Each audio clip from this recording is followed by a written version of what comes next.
Today's webinar is about the TIM tester. So this is for the thermal interface materials. And about me, I am Tobias Strössner. I've been with Linseis since 2012, and it's my pleasure to guide you through this webinar. And some facts about Linseis. So the headquarter is in Germany, is located here in Selb. It's in the northeast of Bavaria. And the company exists since almost 66 years and is now in the third generation of Linseis. So here you can see the Linseis family, and our manufacturing is in Selb. And we have also some own sales and service locations all over the world. So in the USA, in China, India, and many distributors. Our business fields are, of course, nearly in all thermal branches of thermal analysis. And we have also our own service or application laboratory here in Selb. So about the product range, as I mentioned, we are present in almost all fields of the thermal analysis and almost over all possible measurements or parameters. And now today we're focusing on the thermal conductivity. So this is the field, for example, the laser flash analyzer, the heat flow meter, here now the TIM tester, transient hot bridge, or the TF-LFA or the TFA. So there are many products that are useful for different applications or different samples, depending on what you want to measure or what kind of properties your samples have. And then there are more specific instruments that you can use for the different measurements. Today we are focusing on the TIM tester. So the Linseis TIM tester is more or less a universal device for the determination of the thermal conductivity. So here it's especially optimized for the thermal interface materials. So it's according the associated ASTM standard. What does that mean? So much for the agenda. We first go into the thermal interface materials. Then we have a look on the associated ASTM norm. After that, I will compare this to the Linseis TIM tester and also name some specifications. Then we go into some application examples, and at the end, some further application for example, the TEG tester. So it's for thermoelectric generator. And as an introduction, so the thermal interface materials in general are some materials that try to optimize the heat flow between two surfaces. So in general, we have always some certain roughness on surfaces, and then there are some air pockets these are very small, and the thermal interface material try to fill these holes and then optimize the heat flow between the two surfaces. This is important for the thermal management in high performance electronics, because this is a very important factor against the overheating of the components and can lead to failure. So the thermal interface materials lead the heat away from the source. So it's for the heat dissipation. This you can see here in this schematic of a CPU architecture. So you have here the CPU, and then you want to spread the heat away from the CPU, and therefore you can use here in this case, two thermal interface materials, depending on how much contact surfaces you have. And this is then important for the heatsink. So the heatsink dissipates the heat to the air. And of course, then you get a lower contact resistance. So this is the most important point of these thermal interface materials. Here you can see some different forms and shapes. So here's some pads or some greases, and how we can sort them, we will see in the next slide. So according to the ASTM standard, you can use at least 3 different types. And the type 1 material, these are viscous liquids like pastes or greases and phase change materials.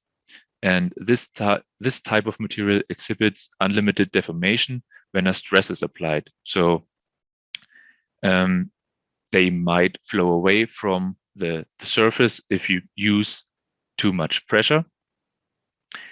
And the type 2 materials are something like pads, tapes, foams, or gap fillers. You can see it here down below in different or various layer thicknesses.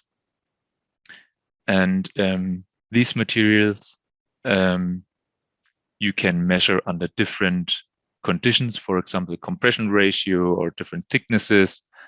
And then there are the type 3 materials. These are solids. So, for example, polymers, metals, or ceramics.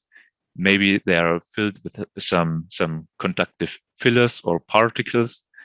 And then it is important to use different clamping pressures to optimize the heat flow or the contact surfaces between the meter bars and the surface of the sample.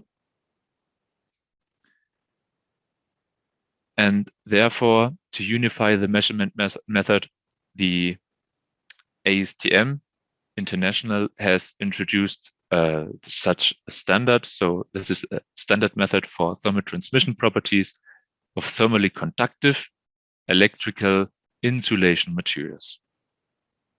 And now we will have a closer look into this norm. So in general, it's a hot plate setup with 2 meter bars. So these are the 2 meter bars, and they are in general 2 blocks with at least 2 temperature sensors in each. And these are used to determine the heat flow. So you have 1 heat source, 1 heat sink, and then you determine or you measure the different temperatures at the known positions. And then you can determine the heat flow through the whole stack. And then there are some specifications about the parallelism. So it's 5 microns and the smoothness of the surfaces of about 0.4 microns. And if you use the meter bars for this setup, then there's normally no thermal insulation material or guard heater needed. And of course, if you want to apply some contact pressure, you have to realize some contact force and how it's done in the calculation. So you can see here the calculation of the thermal impedance. So it's the area where the specimen is loaded and the heat flow through the specimen, as well as the surface temperatures here, T hot side and T cold side, in contact with the surface. Here it's a preview of the TIM tester. So we have on top here the hot side meter bar and the cold side meter bar in the inside the instrument. To understand the evaluation of the thermal impedance or then the thermal conductivity, you have at least 3 single measurements. So these are the blue points. You have to measure at least 3 different sample thicknesses of one and the same material or with the same properties. And then you put them in a plot like this, and then you put a straight line between the data points, and the reciprocal of the slope then is the thermal conductivity. So to understand it, if you have the red line, this would be a lower thermal conductivity because the slope is higher. So this means the thicker the sample, the higher the contact resistance, or the higher the thermal impedance between the two contact surfaces is here displayed. If you have a higher thermal conductivity, then the line is a little bit lower, and then you have higher conductivity.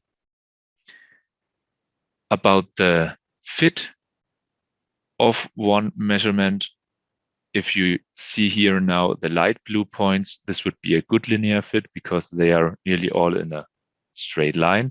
And if you see the pink points, this would be a bad linear fit. So then something is wrong about maybe about the samples or the conditions during the measurements. And if you see here the intercept at the y-axis, so theoretical at 0 thickness, this is the offset of the curve. So this gives us information about the contact resistance.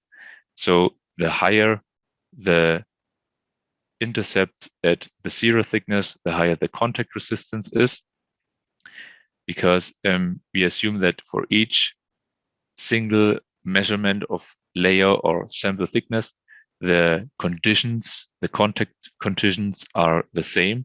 And then it's here the offset in the y-axis direction. And for evaluate this kind of plot, we use a reference material. So this is called Fespel. Fespel is a high-performance polymer with very useful properties. It's commonly used as a conductivity reference material for testing thermal insulators because it's high reproducibility and it's very consistent of its thermophysical properties. So you can heat it up and cool it down without altering or something like this. And you can repeat it up to several times. So this is a very withstanding material, and it can be heated up to 300 degrees Celsius. So about the setup, the main thing here, as I mentioned, are the meter bars, and they have two integrated heaters, cartridge heaters, or if you want higher heating power, there are also 4 heaters. And then the force introduction is here realized by different electromechanical actuators.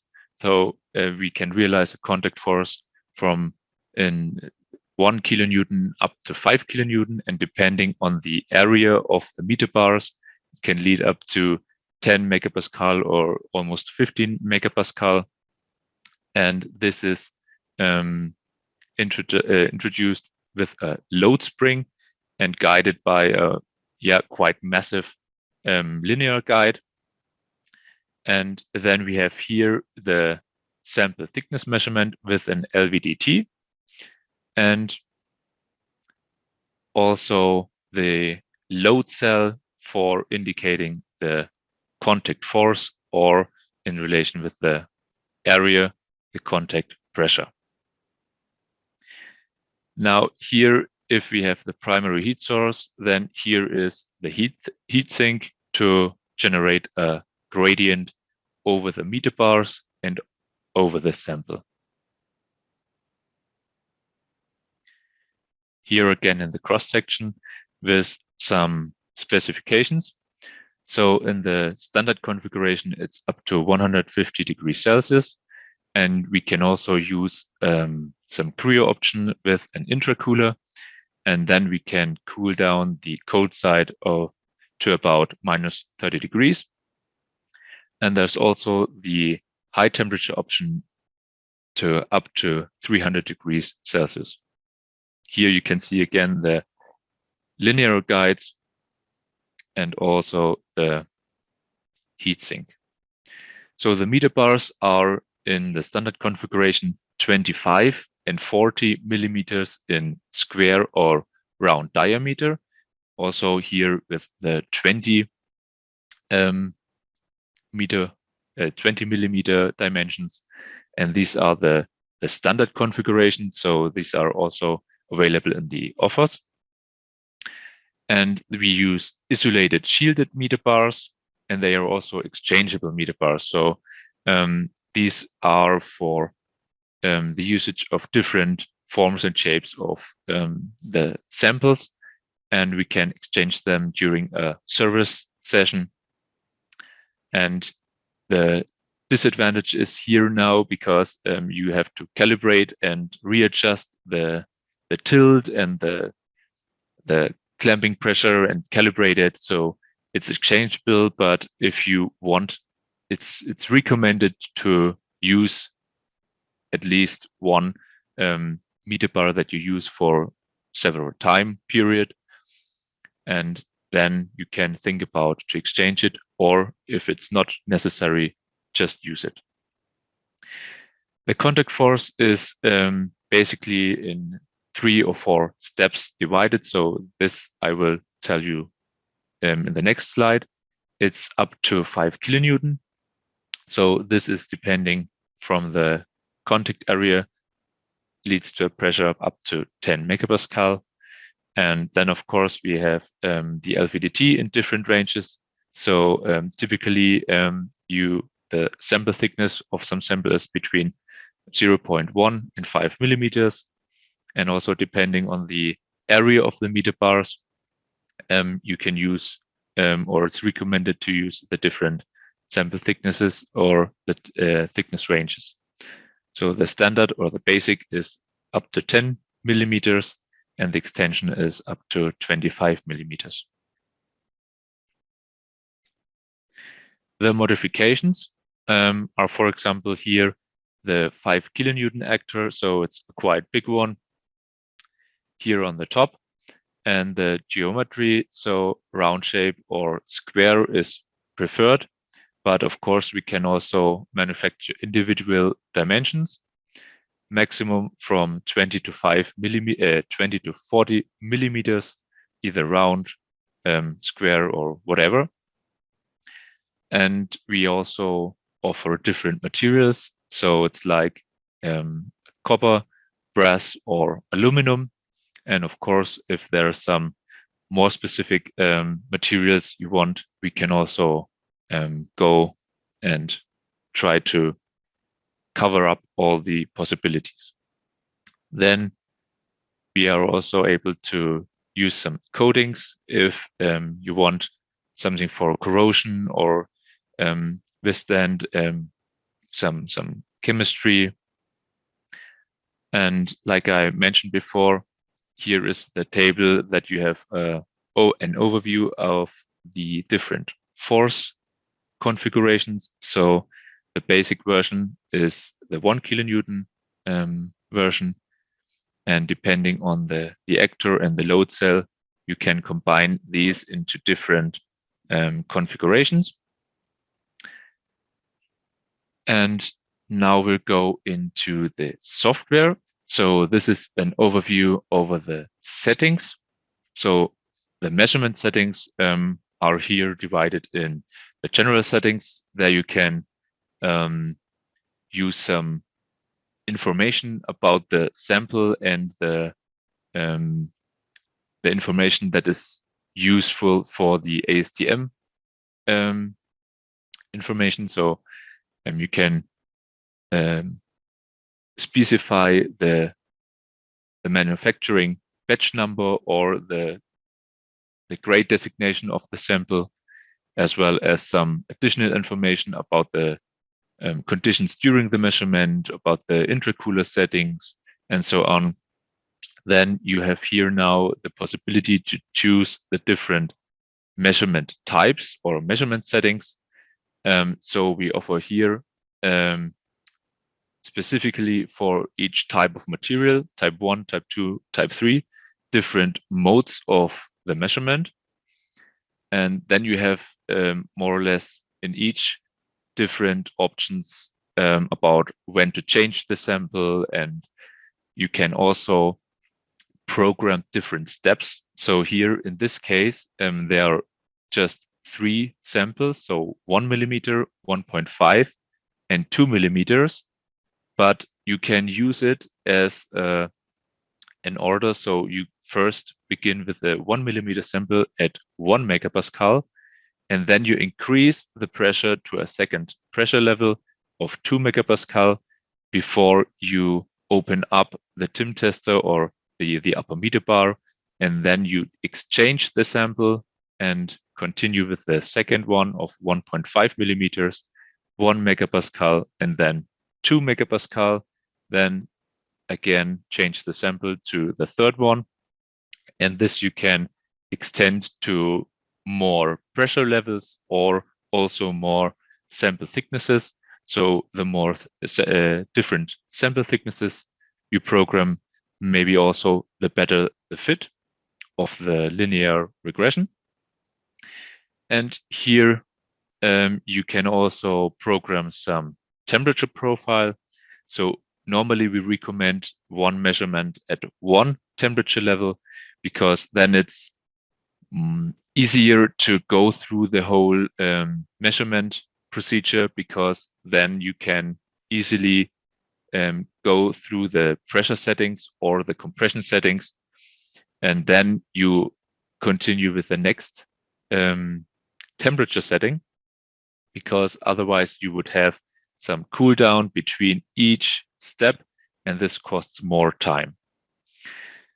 Here on the right, you have also the possibility to choose between a gradient.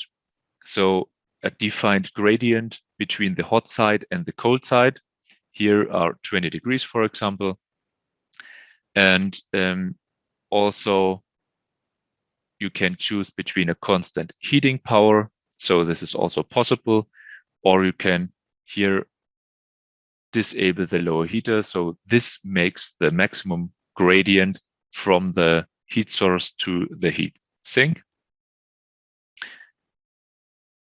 And if we have a closer look on the measurement settings, so here is type 1 for viscous liquids. Here you program your sample thicknesses, and then you can here start by applying the, for example, the thermal paste on the lower meter bar, and start with a sample thickness of 1 millimeter. Then after this step is finished, it will continue by compressing the sample and squeeze out the excess material with the next sample thickness. And then you go through the different layer thicknesses. Then for type 2 materials, viscoelastic solids, so there maybe the compression ratio is interesting. And then you can start here with the first sample, 1 millimeter. So this maybe is one layer. And then you start with a compression ratio of 5%, and then you increase in steps, for example, 5%, 10%, up to 20%, or whatever you want. And then you have here the possibility to change the sample for each thickness. So then you continue compressing for each single layer. You can also change for each compression. So then you can change the sample here in each step. Then for type 3 solid material, here you have the pressure control. So these two measurement types are primary control to the sample thickness measured by the LVDT. And here the solid type 3 measurement type is about the pressure control. Here you can insert the clamping pressure like I explained before. And then you have also here some options for the change of the sample, or here now measure the sample thickness. So this is maybe for some application if you want to use supportive material like some covers. For example, if you have adhesive samples, and if you want to prevent the meter bars to stick together, you can apply the sample on a supportive material like a copper plate and then put a second one on top. And then you can, for example, cure it. And then you have a defined thickness, but you have 2 times the thickness of the supportive material, for example, 1 millimeter copper plate. And then the sample thickness is only 1 millimeter. And then you can insert here just the value of the sample and not additionally measure the thickness of the supportive material. So I hope it's more or less clear what I wanted to say. If not, you can just write me an email or a comment, then I can go into detail. If not, we continue with the current values. So once you have set the measurement settings, you start the measurement, and then you can display the current values during the measurement. So you have here, for example, the hot side and the cold side temperature and the mean temperature of the sample. Here, the thermal impedance is displayed, and these rectangulars are the stabilization criteria of the ASTM. So this is about a 5 minutes time interval.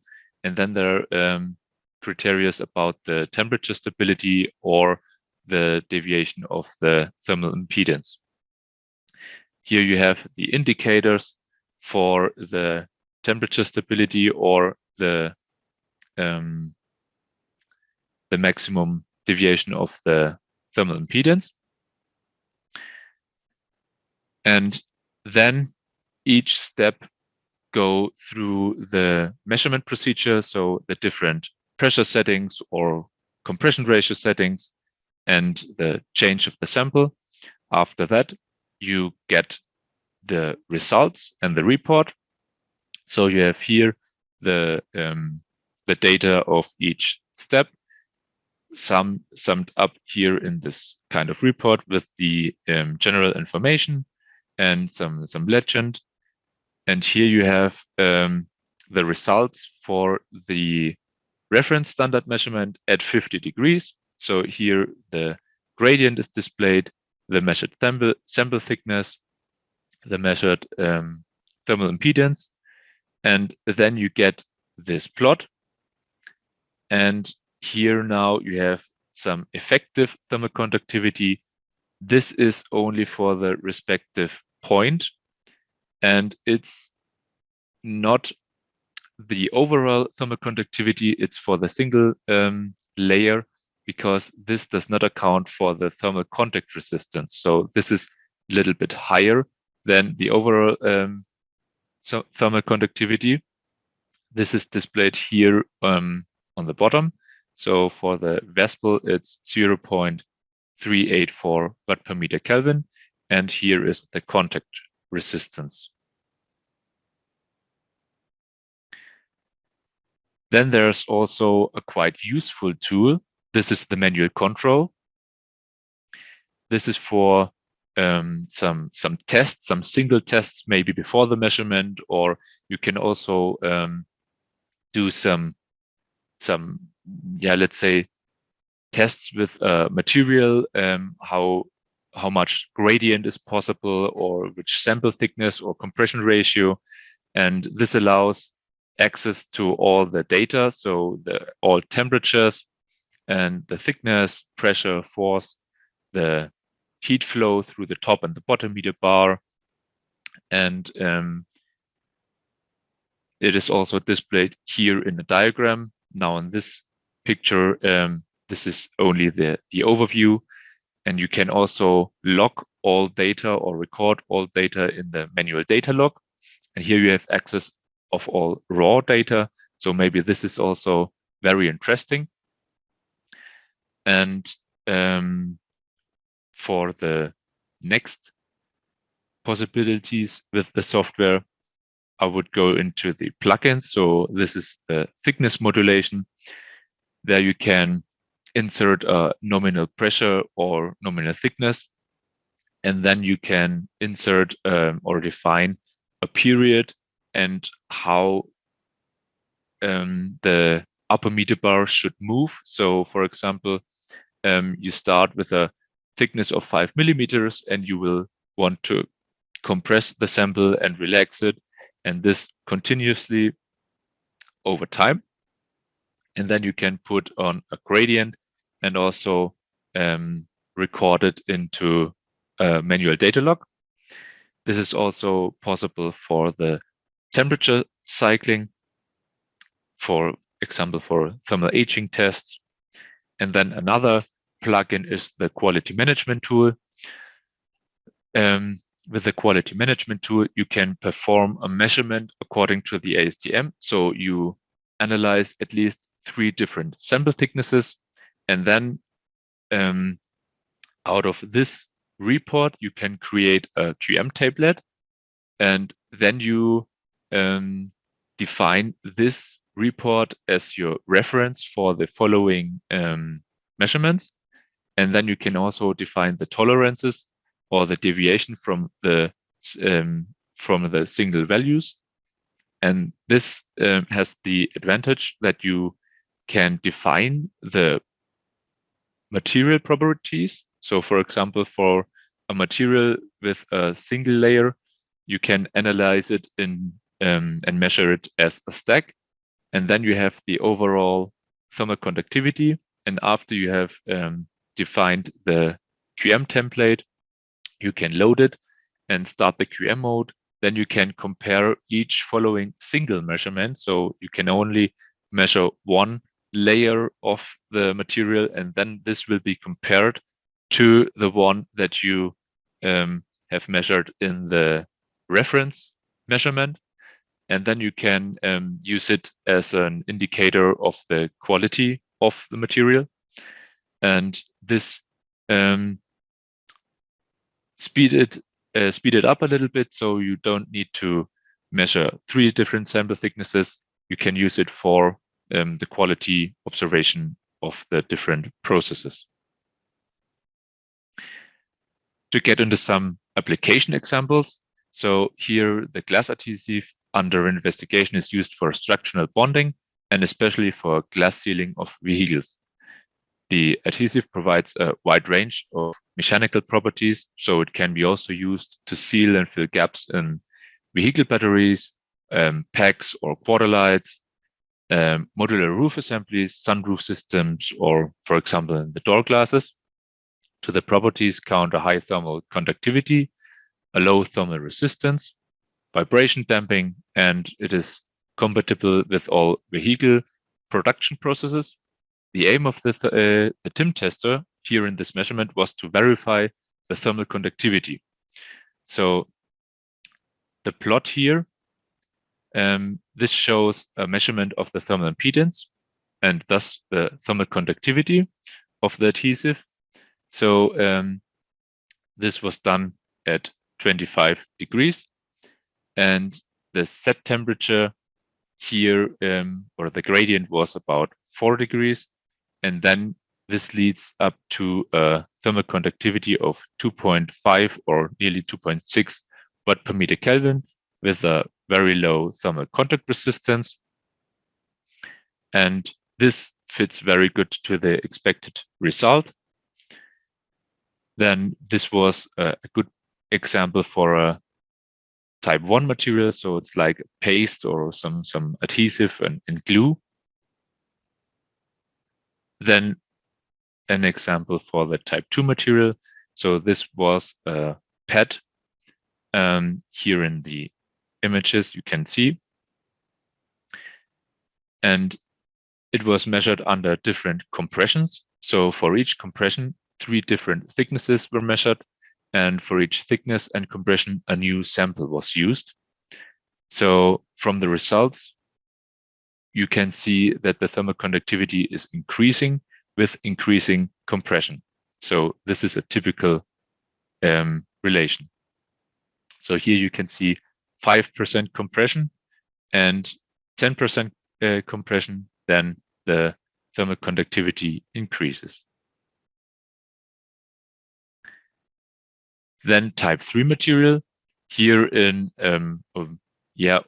quite thin material. These are gas diffusion layers. So these play a critical role in fuel cells. They act as an electrode that supports the diffusion of reactants across the layered membrane. Additionally, they control the fuel cell moisture by removing water outside of the catalyst layer and simultaneously keeping the water on the surface for conductivity through the membrane. So they also transfer the heat.